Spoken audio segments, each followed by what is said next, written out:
आमच्याकडे कंप्लेन आलेली होती. ते कंप्लेनंटने असं सांगितले की त्यांचे खाद्यपदार्थाची दुकान आहे, ते पनीरचे शॉप आहे आणि त्यांचे शॉपचे त्यामध्ये जे खाद्यपदार्थ मिळतो पनीरचे आहे, ते त्यांचे एक रील बनवून ते ज्यांच्याविरुद्ध कंप्लेन होती त्यांनी रील बनवून इंस्टाग्राम आणि बाकी सोशल मीडियावर टाकलेले आहे आणि टाकलेले होते आणि त्यांचे उद्देश होते की ह्यांच्या बदनामी करायची आहे आणि त्यानंतर ह्यांच्यावर दबाव टाकले. तसेच त्यांनी असा भासवून की त्यांची बाकी शासकीय यंत्रणाशी ओळख आहे आणि त्यांना पैसे द्यावे लागेल तर ते व्हिडिओ काढतील, अदरवाईज अजून व्हिडिओ स्प्रेड करतील आणि त्यांची बदनामी होईल आणि त्यांचे व्यवसायावर ते इफेक्ट होईल.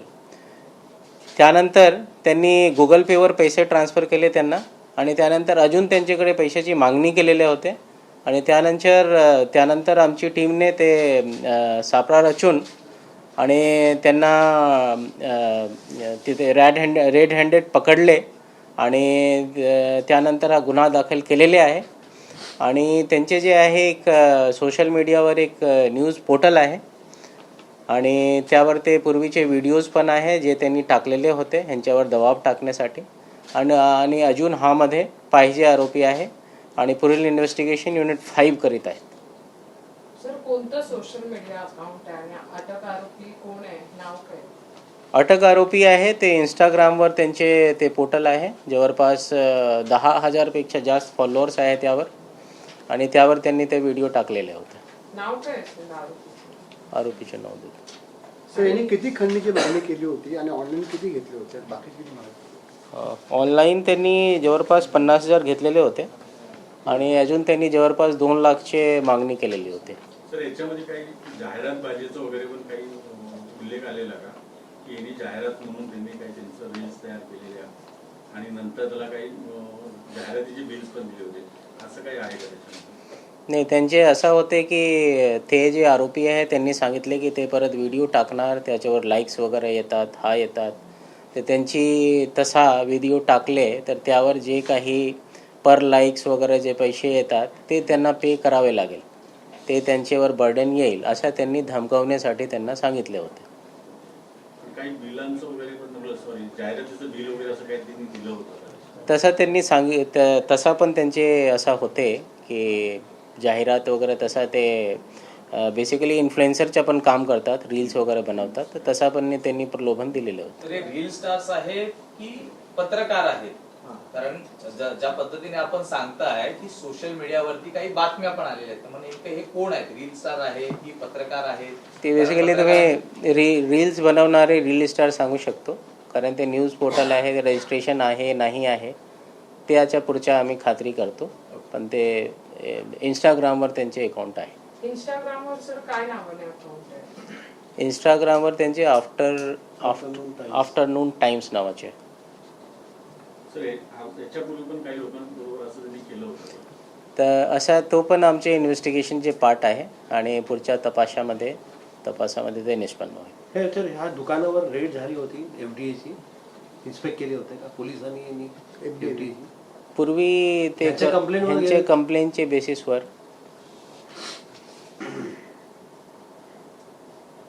म्हणजे पुन्हा या संदर्भात बातम्या करू नये यासाठी त्यांनी पैसे मागितले होते?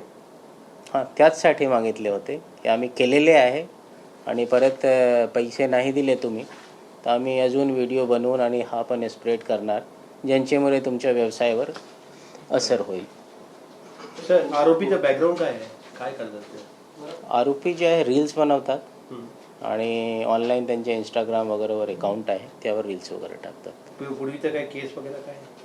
पूर्वीचे आम्ही चेक करतो, आता आम्ही चेक करणार. तिची बायको पण इन्व्हॉल्व आहे? ते आमच्या इन्व्हेस्टिगेशनची पार्ट आहे. सर किती अमाऊंट टोटल दिली होती? त्यांनी दिलेले होते ते 50,000 दिलेले होते आणि पुरेल जवळपास 2 लाख मागितले होते त्यांनी.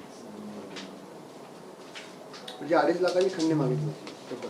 हो.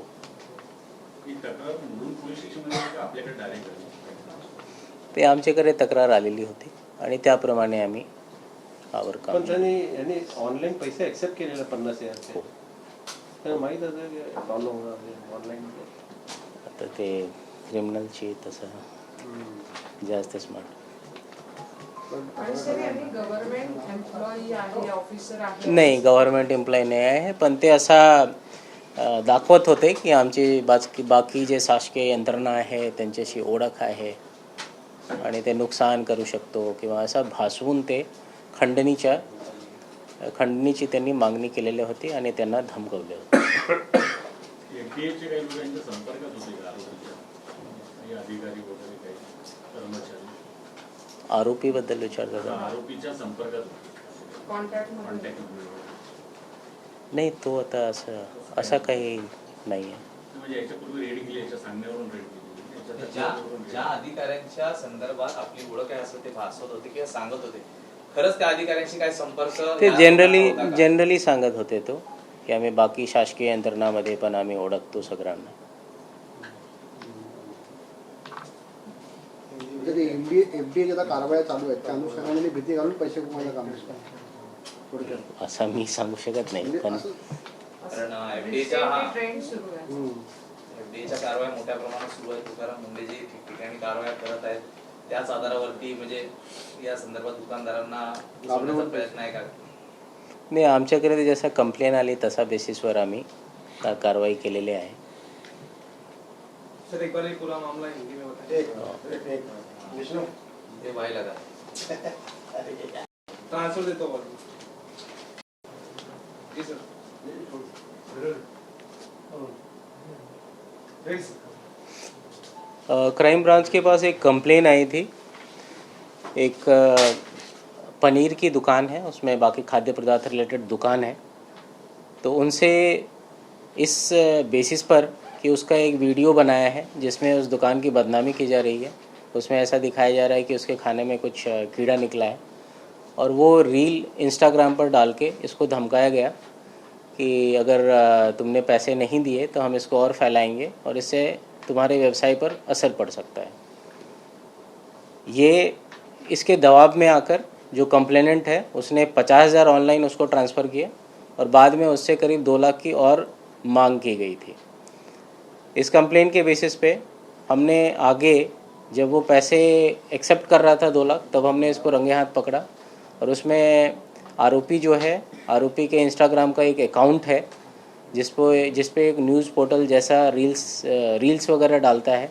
करीब 10,000 से ज़्यादा फॉलोअर हैं और उसने उसी इंस्टाग्राम अकाउंट पे इसका बदनामी कारक वीडियो पोस्ट किया था.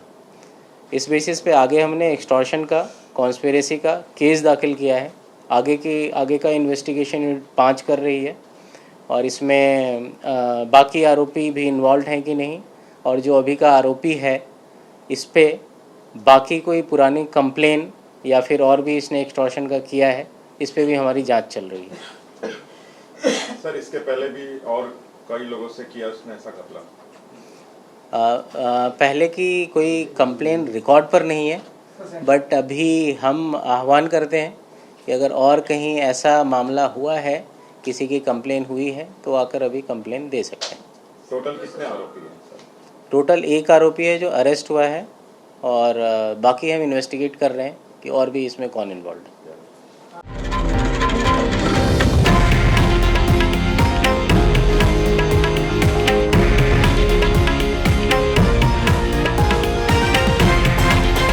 हे आहे देशातील नंबर 1 न्यूज नेटवर्क आणि आपण पाहत आहात TV9 मराठी, एकमेव.